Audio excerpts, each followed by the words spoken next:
બોટાદ જિલ્લાના રાણપુર શહેરમાં ગૌ સન્માન આહવાન અભિયાન હેઠળ ગાયને રાષ્ટ્રીય માતા જાહેર કરવાની માંગ સાથે વિશાળ જનસભા રેલીનું આયોજન કરવામાં આવ્યું હતું। માલધારી ચોક ખાતે યોજાયેલા કાર્યક્રમમાં મોટી સંખ્યામાં સંતો, મહંતો, ગૌસેવકો અને હિન્દુ સમાજના આગેવાનો ઉપસ્થિત રહ્યા હતા।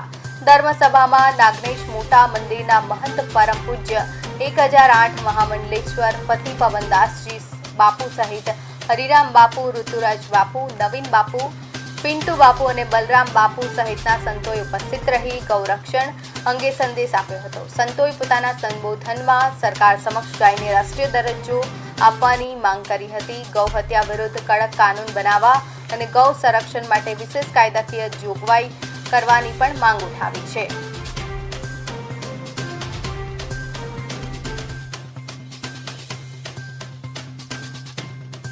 સરકારી કચેરીમાં પ્રાર્થના પત્ર એટલે કે આવેદન પત્ર સરકારી અધિકારીને આપવામાં આવેલ છે અને સરકારી અધિકારીને આહવાન કરવામાં આવ્યું છે સાધુ સંતો દ્વારા, સૌ ગૌ ભક્તો અને સનાતનીઓ દ્વારા કે આવનારા સમયમાં જો ગૌવંશ અને ગૌ માતા જ નહીં બચે તો હિન્દુ સમાજ સનાતન સંસ્કૃતિનું અસ્તિત્વ જ નથી રહેવાનો।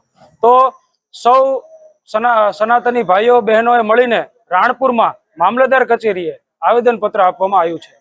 ગૌ માતાને રાષ્ટ્રમાતાનો દરજ્જો મળી રહે, કેન્દ્રમાં એનો કાનૂન બને એવી અમારી માંગ છે અને આગામી સમયમાં આ કાર્ય પૂરું નહીં કરવામાં આવે સરકારશ્રી દ્વારા તો ઉગ્ર આંદોલન પણ કરવામાં આવશે।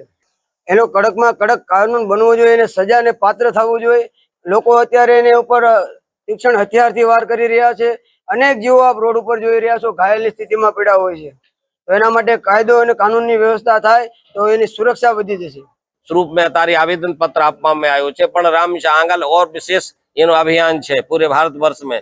यदि बनशे त्यां सुधी साधु महात्मा शांतिपूर्वक और सनातन शांतिपूर्वक आ लक्ष्य ने प्राप्त करवा मांगे, लेकिन आने यदि लक्ष्य ने शांतिपूर्वक नहीं थई सके तो साधु महात्मा क्रोधित है और अशांत है, उग्र है और रामशा एने द्वारा जे करवामां आवे ए होत करशुं। रामशा बधाने जागृत करशुं।